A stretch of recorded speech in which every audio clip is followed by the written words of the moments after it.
Date number 1 is for working out if this person is cool and you want to see him again. We're worrying about the outcome. We're worrying about if this is going to lead to another first date. We're worried about if this person's going to like us enough. We're worried about if it's going to be our future partner. People go to me, I'm always going to be single. I'm always going to have to do stuff on your own. Think of the things that you want to do and suggest them as first dates. Hello and welcome to another episode of the Single Girl's Guide to Life, the weekly guide for single millennials are looking to embrace their single life and just make sure that they have stuff going on in their lives, solo dates, trips, living alone, a support network, and a way of making sure that you don't feel held back by your single life. Now, one of the topics that is going to become more and more common on this podcast is dating. There is a whole backlog in terms of solo life, adventures and tips, and there will still be episodes on things like that, including money management, including living alone and the struggles of that, how to manage all the chores. But ultimately, there's a big chunk that comes along when we decide that we are ready to date again. And it's something that I've been reading a lot about over the last year, and it was in there even before. I started to understand attachment styles, starting to look at what went wrong in my previous relationships, what the patterns were that I displayed that weren't that helpful, and then starting to explore that further, apply it in practice, actually get out there and do some of the what was intentional for me, but also counts as research in terms of what it's really like to be out there.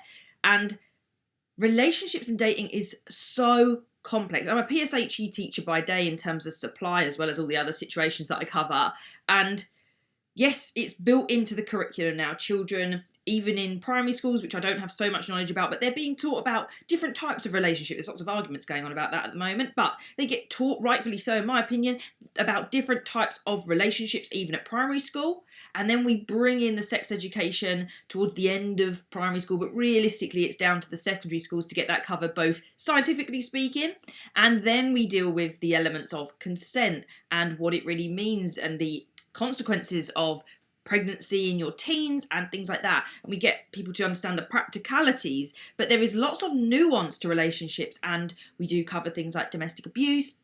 But really, who teaches us when to start dating, getting through relationships? And it is through learning from experience, but it's also through podcasts, videos and things that can help. And as someone that's been in the trenches of that recently, I really want to give back all the stuff that I've learned, that I'm learning, that I think, the ideas that I've formed, and they've come from really good places where I too have listened to things, I too have studied things, I've read different elements, and I've tried and tested it myself, and having some of that practical experience too, and continue to do so, is the most important part.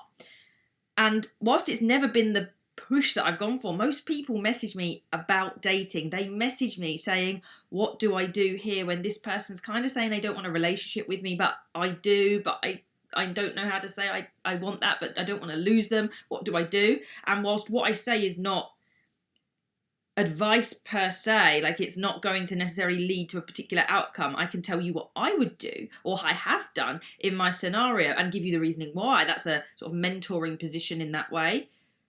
It is just advice. It doesn't replace anything, and it doesn't say that it's solid. It doesn't guarantee an outcome, and it's what I would do. And you might hear my explanation, you might hear my view and think otherwise. Please remember that at all times, that anything you hear on the internet doesn't have to be followed to the T.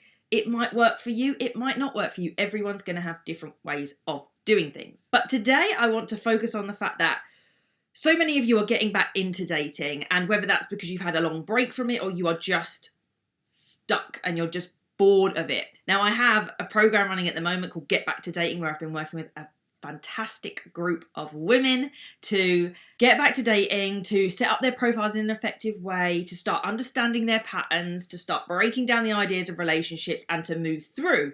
And whether you're part of that group or you're one of the people that inquired but just couldn't be part of it, I still wanted to provide some information to you that you might find interesting. And first dates are so important. Whether you've had a first date 100 times now because of all the different dates you've been on, or you're building up to your very first date coming back from a breakup or a divorce, any kind of separation, then first dates can be nerve-wracking. But I want to help you today to make it memorable and make it fun. Because when I was in the dating pool live, one of the things I tried to stick with was that I was going to have fun. My shift was not that dating was about finding someone, although ultimately that did form part of the reason that I was doing it. I did want to find someone that I could pair with, start growing with, start exploring relationships with. But ultimately, because of the lack of control around that outcome that I had, I couldn't make that happen. There was another person involved in agreeing to that, to saying yes to that experience. I couldn't hold my hopes up for that every single time, and the chances of that are quite low. So I went in with this approach of, no matter what happens, I want to go away having had a fun evening. I want to go away having met someone new, done something different, had a good time, and not be worried about the follow-up. So of course, if it did go well, I would hope that maybe they'd follow up with a text, or if I reached out and said about meeting up again, then maybe it would happen. But just focusing on the fact that I wanted to have a fun experience, I wanted to be present, make sure I had a good time. Like, this was my social life, part of it. When you're in a couple, dating is not part of your social life. And yes, you could go out on dates as a couple, but there's not the newness of a person that you don't know. It's almost like a little challenge to keep the conversation going. I know that fills some people with dread, but going in with that difference in the approach to dating is the first step to making sure that you have that memorable and fun experience, as opposed to sitting there thinking, oh my God, do they like me? Oh my God, how do I sound? Oh my God, what question do I ask next? Because realistically, whilst you might be there in the restaurant, in the cafe, on the walk, whatever it might be, you're giving off this energy of utter panic and worry. So what I would like to do today is just give you some little tips about how to create that memorable experience, how to have fun, and to remember to have fun.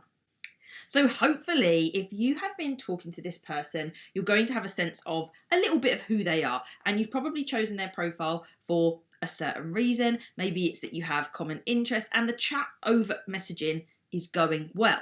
So first thing to remember is that you're getting on, and if they've initiated the date or you have, then it's looking good. So that can help you get the confidence that it's going to be all right, because you've got some stuff in common. And as I've mentioned 100 times before, if you want to give yourself just that little bit of reassurance, then suggest that you have a video call, a 15-minute video call, just to check that you're who you say you are. Use it as a safety feature, but also use it as a way of evaluating if this person can hold a conversation, if it's a two-way conversation. And that means that you're not going to waste your time on this date. And that can allow you to get rid of all of those feelings of worry of who's it going to be. Am I going to like the way they look? Do they look like their picture? Because we know that catfishing is a thing.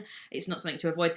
Interestingly, I've never been fully catfished before. I think it's called kittenfish, where they appear younger in their photos and then they look different. It is them, but they look different to now, and it can be by age, hence kitten and cat, that idea that they're younger in the pictures than they say they were. But in terms of the actual date itself, the activity really, really matters. Now, if you are someone that does struggle with conversation making and conversation talking of yourself, then putting a really high pressure on going for drinks or a meal is not the best idea for you. Some people might want to challenge themselves to sit there and do that. You could go for, a lesser high stakes option, like going for a coffee, because it's shorter. Drinks suggest you're going to be there a couple of hours. A coffee stop suggests you're going to be there for max an hour, but extendable if you want. But if the pressure of talking a lot and maintaining eye contact and being like, where do I look? Are they looking at me? When it's very one-to-one opposite, can feel, or next to even in the terms of going out for drinks, can feel intimidating to some. So choosing an activity that gives you something to do, can allow you to have fun with that, can change the whole atmosphere of what you are doing. So I'll mention a couple of ideas that I've done here so far, and then some other ones that I've been able to come up with. So first things first, one of my favourite dates, full stop. Now, this was not a first date, but it might be something you want to do as a first date, depending on if you've spoken about this idea, or it's something they've mentioned they've never done, or you've got a reference in your profile, something like that, which you might even, used to like putting in my profile, my perfect first date is, and then put an activity that was a little bit out there, or put what the activity was and then ... when are we going? So you could go down the escape room route if you want. The reason I loved doing the escape room, I would say we're about 6 weeks in terms of dating when I did the escape room. But an escape room for me is seeing how they work under pressure, which might be too much on a first date, even for yourself. But something to bear in mind for a couple of dates in, if not. But an escape room's just that little bit of fun. So one of the first dates that I had was a little bit inventive, was a date that was put together very, very quickly. I had matched with this person maybe in the morning or in the early afternoon, something like that. And just because we so happened to be on the phone at the same time, which always helps when you're dating and trying to talk to people on apps, is are you online at the same time to actually have a live conversation over messages? Otherwise, it's so back forth, isn't it, with all the gaps? Anyway, we had said, let's go out this evening. Like, let's do this. It was something like a Monday or a Tuesday evening. This was not like a date night particularly so, but it was like that. But because of that spontaneity, we didn't make a specific plan. We knew it wouldn't be particularly busy in town. But I said, I've got an idea. When you get there, we'll work it out. And what I did was chose 3 different places to go to. One was mini golf, one was a restaurant, and one was a pub. So, you know, there wasn't that much diversity. There's not a lot going on in Chelmsford on a Monday or Tuesday night. But I tried to give that because it just made it a little bit more fun. So when I got there were 3 pieces of card, and they just chose from the 3 pieces of card, and that's what we did. And it was generic things, but it made it a little bit more exciting. And in that case, it's just a bit fun. Just this idea of that it's fun, you're just going to go with it. And maybe that's more difficult if that's not your character. And if you do like a bit more of a formality, then find the place that you are comfortable with. Maybe you're comfortable talking over a glass of wine in a wine bar, and that's what you want to do. So if they suggest going out and doing something that's not for you, feel free to say, you know what, I would prefer to do this. It's one of my favourites. You know, give it a good reason as to why you want to change the activity they've come up with. Because if a guy has suggested an activity, then fantastic. Like, that's wonderful. I can't say a lot of people that I dated did a lot of the suggesting. And that might just be my default because I love organising things, hence doing every single Girls Club event. You know, I like creating, I like planning. But if they're doing it, then take it, listen to their idea, but maybe negotiate if you want to. And there are so many different ideas that you could do. If you want to keep things casual but fun and maybe a little bit cheap too, you've got options of going to museums and galleries and any free event that you can find if it ties in on the right day. If you like the idea of going to a pub, but you don't just want to sit there and chat because that can feel quite intense, then go on quiz night. Go on a night where you get to see what they know, what their interests are. And as a team of 2, chances are you're not going to win unless you are super geeky and you know loads about general knowledge, trivia, pop culture, and you're just into all of your everything. Because some quizzes are a little bit more pop focused and some quizzes are a bit more knowledge focused. But it's interesting, that creates conversation, right? What more could you ask for in terms of an activity giving you something to talk about? So when it says about football players, with which I would literally look up and be like, have you got any idea? Because I got no clue on this. The best I know is maybe a couple of the England team. And you look at them and they go, no, me either. You know they're not a football bod. For me, important. Like, I'd get over it if they were. But it's just a nice little like, oh, great, you're not into football. Wonderful. If they are, they are. But it gives you little things. Oh, if you're not into football, what are you into? Are you into any sport? Might be rowing. Might be rugby instead of I don't really watch football, but I'm well into my rugby. You know, and it prompts that conversation later on, and you get to share stuff about yourself when you're like, oh my god, I know this one. And it gives you the chance to tell stories. It gives you a chance to explain how you know these things, especially the obscure ones that come up. And when you can't with your team name as well, that's always fun. So to me, I've never done it actually, and maybe I should do it as an experiment. I would have to be open and honest to people that I wasn't dating with intent, but just to say, look, I'm going to try this out. Or if you ever go, let me know. Tell me how it went if you go on a quiz date night. I think that would be amazing. Just my kind of ideas. Now, if you want to get a little bit more practical, you could do something fun like a cocktail making class or a cooking class, depending on your level of class and if you want to have alcohol involved or not. A cocktail making class is quite fun. Depends if they're into cocktails, right? So some people only drink beer and other people definitely tell you what their favourite cocktail is in their profile, to which you'd be like, What's yours? What's mine? Let's go do a cocktail making class. And how fun would that be? It's cheerful, it's joyous, and it just gives you a little bit of seeing what they're really into. And in that case, there's a little bit of alcohol involved. Or you go and do one of those cool bakery ones, cooking ones. It's a bit like Great British Bake Off in a tent, and you get to cook. Again, it's this idea of like teamwork, and you get to have these experiences. So people go to me, I'm always going to be single, I'm always going to have to do stuff on your own. Well, think of the things that you want to do. So I've seen that baking tent before, and I've still not made my way there, but I've suggested it to a couple of people I dated. Make sure that you ingrain the things that you want to do and experience, and suggest them as first dates. And if someone says, no, I'm not really into it, it's a bit long to go up to London to do that, then they're not the right person for that. And maybe they're not the right person for you, dependent on the kind of things you want to do. If you want someone that's going to do activities with you, then you're going to want a little bit of a yes guy. And it's good if they're setting a boundary and saying, look, I really don't want to do cocktail making because I just don't drink that much, but I would love to do, and they suggest something similar, or I'd love to be able to go on a hike, or I'd love to be able to do this, then okay, they're telling you a little bit about what they do enjoy doing, and you're finding, okay, so I won't be able to do that kind of thing with this person. And that's what dating's about. You're trying to find out the sense of this person, and proposing ideas, giving suggestions allows you to do that. And you think this is just about planning an activity. Oh no, my friend. This is about you getting a social life and also finding out about a person that you're potentially interested in at the same time. Loads and loads of ideas. There's mini golf, there's picnics, there's beer and wine tasting, trampoline park, go-kart. You could do all sorts of things, and all those different events that come up. Theatre. Theatre to me doesn't really speak the best. Same as cinema. Like, to me, actually, they're lovely to talk about, but really the bit comes before and after, which is a meal. So I'd avoid those ones if I was going to avoid any of them. But something more loose, like a festival in some way. I'm not talking like a real big festival. I'm talking about a local festival. Maybe it's one that's held at a pub nearby you, and you don't have to be drinking, but I'm talking about a bit of live music, a little bit of movement, some stalls, something again that prompts some conversation potentially as the bands change or as the performances change. There's that. So keeping your dating experience as something fun, and chances are with those things, someone's not even going to have had those suggested before, because the default is what? Let's go for drinks, let's go for food. To what point do people suggest many of the other things? Cost is obviously a factor. That's difficult. I would always go in prepared to pay my half and to split everything down the middle. And if they happen to offer, then wonderful. You can decide to accept or not, depending on how you view that and what it feels like it means that you're implying.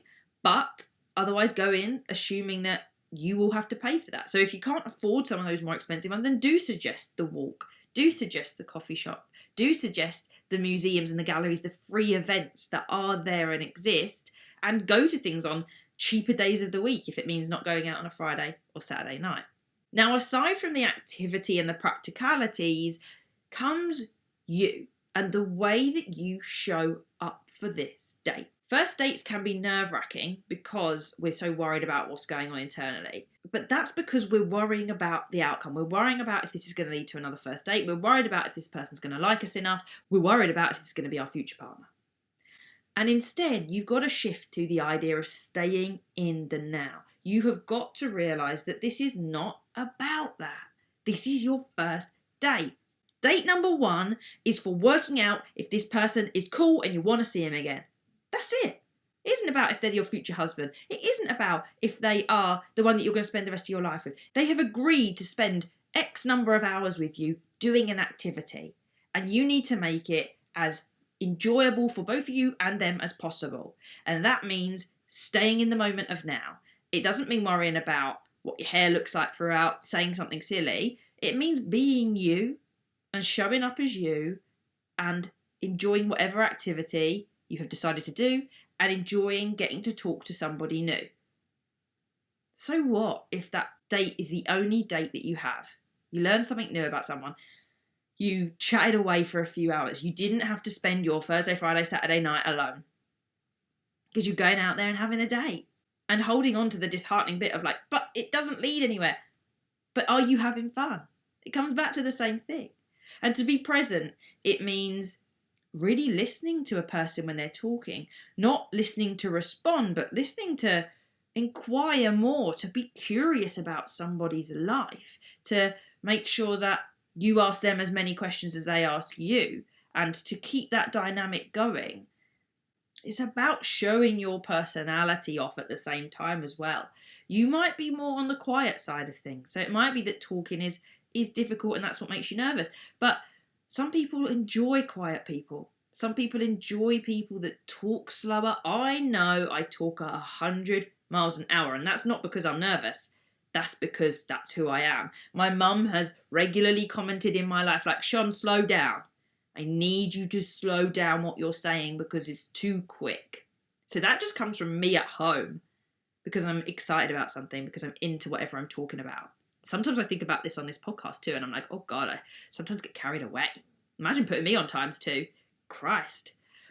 And I've had that comment from the people I've dated sometimes too, not on dates, more like people, my ex in particular. So definitely people that I'm with. I don't suppose that I'm aware of it more on a date because I'm trying to be more present. I'm trying to be there and not overwhelm someone. And you might be like, but that's not really you. I mean, I wouldn't hold it. It's a case of not being too much too soon. And even then, it's not all the time. My mum used to say to me daily that I spoke too much. It was just if I get carried away. And the problem is on dates, as I've just described, they're exciting. That's the way I go in. So it's kind of like, whoa, hold on. Hold your horses. Yes, this is exciting. Bear in mind someone's got to listen to you and they might be nervous as well. It's kind of more being aware of how they're going to experience it rather than holding back who I am, because they will soon get the very quick talking Chantal if not. It's not a bad thing to have these things about you. Other comments I've received, you're quite confident. It doesn't seem like you need someone in your life. I don't need someone in my life, but I would quite want someone. That's what I'm here for. I don't need anyone because I can live on my own. I can survive without you being in my life. If you were looking to be the person that was going to save me and make my life possible, you are wrong. I have built myself up enough to know that I don't need to be in a relationship to have a good life. I'm having a great life anyway. If you happen to enhance my life just that little bit more, then wonderful. Come along for the ride. Let's have fun. If you want to go and do stuff, because I will organise stuff, then I'm your person. If you're someone that just wants to sit every night and watch TV, I'm afraid, my friend, we aren't going to get on. I love a balance of that, but I cannot be doing that every day. That's not for me. It's not my life. And for me, for example, working out what a relationship looks like is part of the process. It wouldn't come up on the first date, but it would be part of it. And it doesn't have to just follow the usual trajectory. And it's about, and that comes with the later dates that you have. But for your first date, you're going in and teasing that personality of yours out, and you're trying to pull theirs out as well so that you start to get a sense of who they are. And you're looking to do things, find those common interests, as well as differences of opinions. Some differences of opinions are incompatible. They just don't work. I'm thinking very clearly of politics here. If one is very far left-leaning and one is very far right-leaning, you're going to find that difficult to have conversations because you're probably both so far in your own lanes that you're not going to listen to each other properly, and it's probably not going to go well. And you can establish someone's political views through the chats you have before you go. And it might be like an instant turn-off when you realise that there's such a difference between you. There's nothing wrong on a first date with realising that this person isn't going to be for you. That doesn't mean that you can't get off that topic, because up until that point, this date was going okay.